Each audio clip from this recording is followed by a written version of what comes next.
Bonjour à tous et à toutes, moi c'est Genève Désolé, je réside en Allemagne et j'y travaille également, ça fait quelques années dans le domaine des énergies et en parallèle j'ai investi au Cameroun, je fais dans le domaine de l'agriculture. Après mes études, j'ai commencé à travailler dans une très grande ville qu'on appelle Munich et après un an j'ai décidé de changer parce que je me suis rendu compte que voilà que j'avais d'autres visions, d'autres aspirations et c'est comme ça que j'ai fini par trouver un nouveau boulot dans un village qu'on appelle Aurich. C'est une ville paysanne où on fait beaucoup d'agriculture, d'élevage. Et j'ai dit que bon, il fallait que je cherche quelque chose qui pouvait m'occuper le week-end. Je suis tombé sur une ferme qui a accepté de me prendre et me permettre de pouvoir travailler avec eux.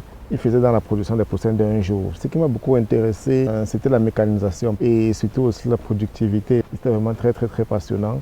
Et j'ai vraiment beaucoup appris dans cette entreprise. Donc je tiens également à préciser que je viens d'une famille dans laquelle nous faisons beaucoup d'élevage, d'agriculture, parce qu'étant tout petit, maman avait de temps en temps ses poulets, ses poussins, en tout cas plusieurs animaux. De cette envie ou bien de cette naissance d'agriculture en moi, une fois que je suis arrivé dans ce village, j'ai trouvé ce mini-job là, ça m'a beaucoup plu. Et j'ai dit que bon, pourquoi ne pas faire ça à grande échelle et encore mieux, pourquoi pas au Cameroun. Donc c'est la raison pour laquelle j'ai commencé à rechercher des terrains et on a lancé le projet. Donc aujourd'hui, nous faisons dans plusieurs cultures, parmi lesquelles les bananiers plantains, le manioc, les palmiers à huile, le maïs. Et nous employons 5 personnes en ce moment. On a essayé de réfléchir pour pouvoir trouver un nom qui pouvait ne serait-ce que non seulement coïncider avec les activités que les parents faisaient étant tout petits, mais aussi un nom original. Le projet du Fermier du Quart a commencé en 2021. Parce qu'il était d'abord question pour moi de réunir toutes les connaissances et toutes les bases nécessaires. On avait d'abord comme objectif de faire dans l'élevage, dans la production des poussins d'un jour.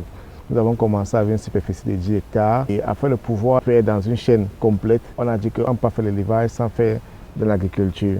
C'est la raison pour laquelle nous avons dit que bon voilà, on va prendre une très grande superficie, cultiver ce que nos bêtes vont manger et à une fois qu'on aura ces approvisionnements-là, mettre sur pied nos bêtes. Les difficultés sont nombreuses. La première difficulté est d'abord liée à l'accessibilité du site, surtout en saison pluvieuse. Nous avons des problèmes de route. Au départ, nous avons eu ce problème d'eau que nous avons heureusement déjà pu résoudre à travers la construction des forages. En ce qui concerne les plantes que nous avons eu à mettre sur pied, nous avons connu d'énormes pertes avec les attaques d'insectes et d'animaux en général. Nous avons également la main-d'œuvre qui n'est pas toujours accessible parce que voilà, les jeunes au Cameroun de nos jours n'aiment pas partir travailler dans les endroits reculés. Ils ne sont pas parfois très bien formés.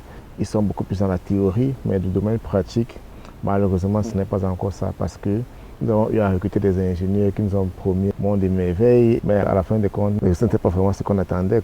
Et il y a tellement de difficultés que nous rencontrons. C'est la raison pour laquelle je tire vraiment un très grand coup de chapeau à toutes ces personnes-là qui investissent au Cameroun parce que ce n'est vraiment pas évident. Mais c'est aussi ça notre travail, pour montrer que nous sommes des personnes résilientes et qu'on n'abandonne jamais et que ce n'est que comme ça qu'on pourra réussir.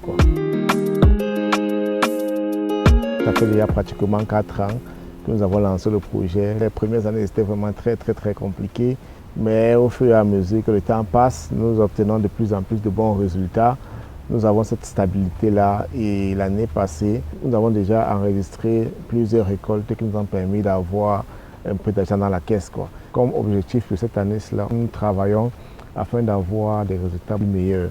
Et pourquoi pas, d'ici l'année prochaine, essayer de voir comment est-ce que nous allons nous lancer dans l'élevage en général et en particulier dans la production des poussins d'un jour.